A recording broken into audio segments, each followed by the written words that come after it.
எல்லாருக்கும் நமஸ்காரம். இன்னைக்கு 88வது ஸ்தோத்திரம்.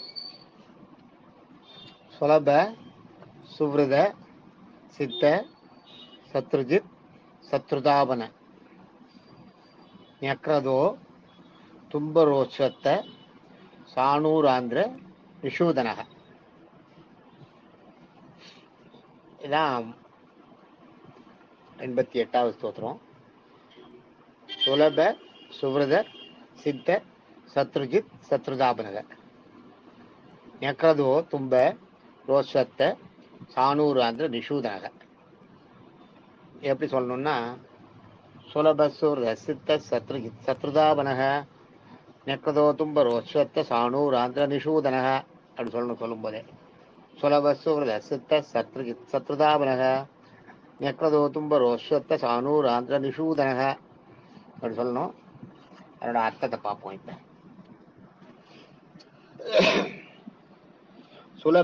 சுலபன்னா இந்த இடத்துல வந்து சுலபன்னாலே அது அடியாளுக்கு வந்து ஈஸியா காட்சி கொடுக்கக்கூடியவர் சுலப. நம்ம அது சுலபன்றது வந்து ஆக்சுவலா நம்மளுக்கு இது ரொம்ப சுலபம்ன்றமே, ஈஸி. அது நம்மளுக்கு தமிழை பொறுத்த வரைக்கும் எளிதுன்றது தான் எளிது, கரெக்டான வார்த்தை. சுலபன்றது வந்து சுலப், இது வந்து இது சான்ஸ்கிரிட் வார்த்தை. சுலப சுவ்ருத சுவ்ருத சூன்னா எளிதல், ஞாபகம் வச்சுங்க. சுலபன்னாலும் எளிதல், சூன்னாலும் எளிதல். சூ சான்ஸ்கிரிட் சூ, சுலப சூனா எளிதில். வரத சுவ்ரதன்றதுக்கு வந்து சூ பிளஸ் வரத. சூனா எளிதல், வரதன்னா வரமளிப்பவன், அடியார்களுக்கு எளிதில் வரமளிப்பவன் சுவ்ரத அப்படின்னாது. சித்த அனைத்து சித்திகளையும் அஷ்டமா சித்தின்னு வாங்க, 8 விதமான சித்தி. அது உங்களுக்கு சொல்லியிருக்கேன் முதல்ல, 8 அஷ்டமா சித்தி பத்தி சொல்லியிருக்கேன். அதெல்லாம் சித்தர்களால தான் முடியும், எல்லாராலையும் முடியாது. சித்தர்களுக்கு மட்டும் அந்த இது உண்டு. ஈவன் ஞானிகளாலையும் முனிவர்களாலையும் கூட முடியாது. சித்தி அடைஞ்சிருக்கணும். சித்தி அடைச்சவங்களா சித்தர்களாக தான் அது முடியும். அவங்க தான் அந்த அஷ்டமா சித்தியும் செய்யறவங்க. அதாவது சித்தன்னா அனைத்து சித்திகளையும் பெற்றவன், எல்லா விதமான சக்தியையும் உடையவன் அப்படின்னு, மாயையும் சித்துகளையும் கற்றவன் அப்படின்னு அர்த்தம். சத்ருஜித் சத்ருதாபனக, சத்ருஜித் சத்ருதாபனக, அது ரெண்டாய்க்கணும். சத்ரு ஜெயித் சத்ரு தாபன அப்படி எடுத்துக்கணும். சத்ருஜித் சத்ருதாபனகன்றது வந்து சத்ரு ஜெயித் சத்ருதாபன எடுத்துக்கணும். சத்ரு ஜெயித்ன்றது வந்து சத்ருக்களை ஜெயிப்பவன். சத்ருதாபனக, தாபனன்ற வதைக்கிறது. தாபனம்னா வதைக்கிறது. வதைக்கிறதுனா இப்போ பெருமாள் வதைக்கிறான்னா அதுக்கே ஒரு குடுப்பனம் பண்ணிருக்கணும்ல. பெருமாள் நம்மளை வந்து வதைக்கிறான்னா அதுக்கு ஒரு குடுப்பனம் பண்ணிருக்கணும் இல்லையா? அவங்களுடைய பாவங்கள் கழியறதுக்காக அந்த வதையை பண்ணி அவங்கள அந்த துன்பத்தை அனுபவிச்சு அவங்களோட பாவம் கழிஞ்ச உடனே அவங்களுக்கு மோட்சம் அளிக்கிறதும் பகவானே தான். அவங்களுக்கு துன்பத்தை கொடுத்து அவங்கள வாட்டி வதைச்சு அவங்களுடைய பாவங்கள்லாம் போனப்புறம் அவங்களுக்கு மோட்சத்தை கொடுக்கறதும் பகவான் தான். அதான் இங்க சத்ருஜித் சத்ருதாபன, அடியார்களின் சத்துருக்களை ஜெயித்து வாட்டி வதைப்பவன் அப்படின்னு. தாபன வதைக்கிறது, சத்ருதாபன. ஞக்ரதோ தும்பரோ அப்படின்றது அடுத்த வார்த்தை. நயக் பிளஸ் ரதோ பிளஸ் தூ பிளஸ் அம்பர் பிளஸ் ஓ அப்படி எடுத்துக்கணும். 5 பிரிச்சுக்கணும் இதை. நயக் ரதோ தூ அம்பர் ஓ அப்படி எடுத்துக்கணும். நயக்னா பிரபஞ்சம், அந்த பூலோகம். பூலோகம் இல்ல, பிரபஞ்சம்னா அண்டவெளி சராசரத்தில் இருக்கிற அத்தனை கோள்களும் சேர்த்து, வானில் விண்மீன்களும் வான்களும் நட்சத்திரம் சூரியன் சந்திரன் எல்லாத்தையும் சேர்த்து பிரபஞ்சத்தில் இருக்கிற எல்லாமே நயக்கு தான். அதான் ரோதோன்னா ஆடுறது. ரோதோன்னா அந்த அந்த இது பெண்டுலம் ஆடுறது, அது மாதிரி ஆடிட்டு இருக்கிறது. ஏன்னா எல்லாம் சுத்தின்னு இருக்கு இல்லையா பிரபஞ்சத்துல. அதான் அந்த மாதிரி ஆடுற பிரபஞ்சங்களை நயக்கிறதோ. ரதோன்னா ஆள்பவன், இந்த மாதிரி ஆடிட்டு இருக்கிற அந்த நயக்கிறதோன்றது வந்து பிரபஞ்சத்தை ஆடிக்கொண்டிருக்கின்ற பிரபஞ்சத்தை ஆள்பவன். நயக்கிறதோ ஆள்பவன்.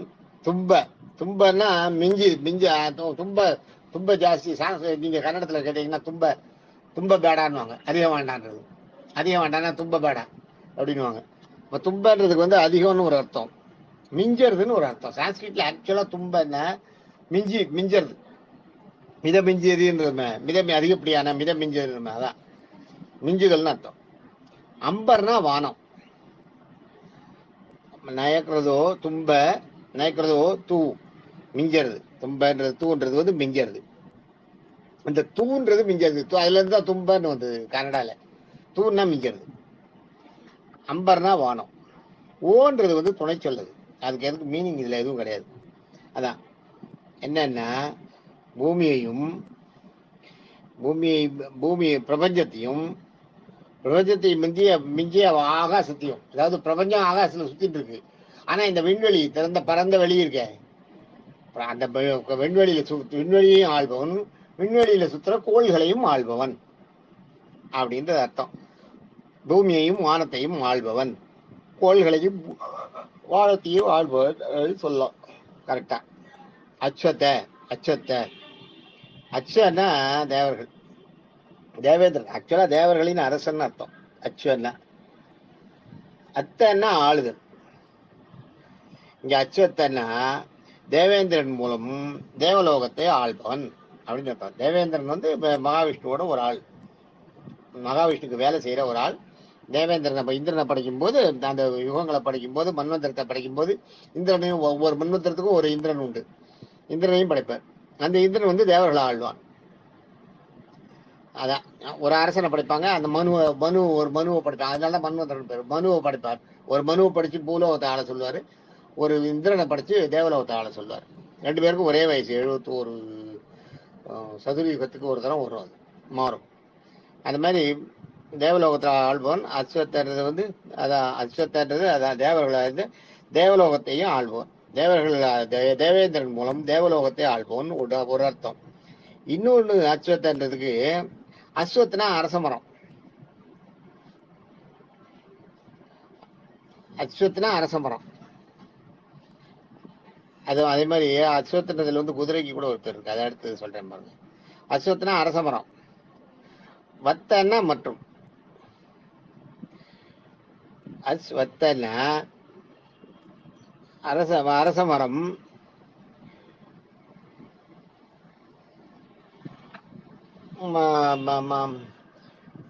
ஸ்திரம்.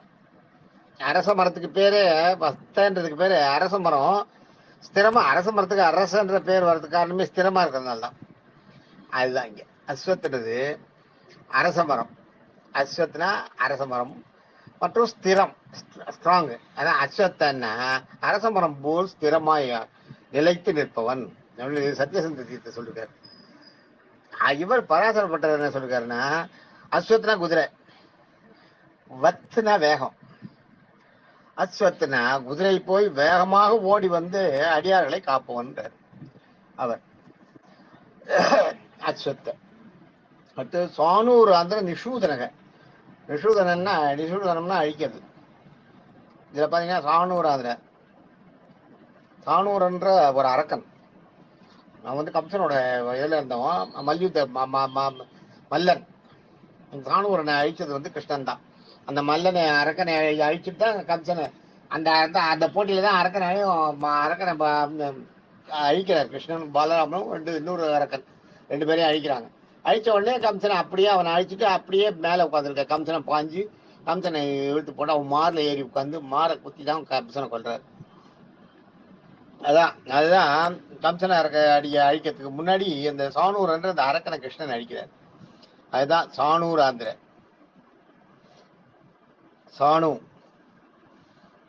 சானூர் ஆந்திரன்றது வந்து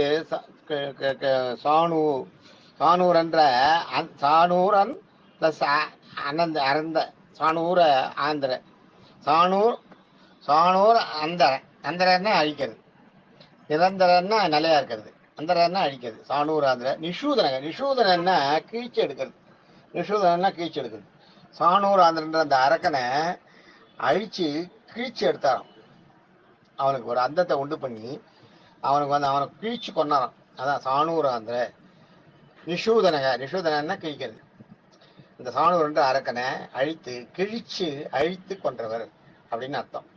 இது வரைக்கும் நம்ம இன்னைக்கு வந்து 88வது ஸ்தோத்திரம். 88வது ஸ்தோத்திரத்துல எத்தனை பார்த்துக்கோம்? நேற்றுக்கு 872 வரைக்கும் பார்த்தோம். இன்னைக்கு 823 சுலப, 824 823 சுலப, 824 சுவ்ரத, 825 சித்த, 826 சத்ருஜித் சத்ருதாபனக, 827 நாயக்கரதோ தும்ப, 828 அச்சொத்த, 879 சானூராந்திர நிஷூதனக. ஆக இன்னைக்கு இது வரைக்கும் 829, 823 829 வரைக்கும் 7 ஸ்தோத்திரம், 7 திருநாமங்கள். இன்னைக்கு சகஸ்ரநாமத்தில் 7 திருநாமங்களை பார்த்துருக்கோம். இன்னைக்கு இதோட 829 திருநாமங்கள் பார்த்துட்டோம் 88 ஸ்தோத்திரங்கள். தேங்க்யூ.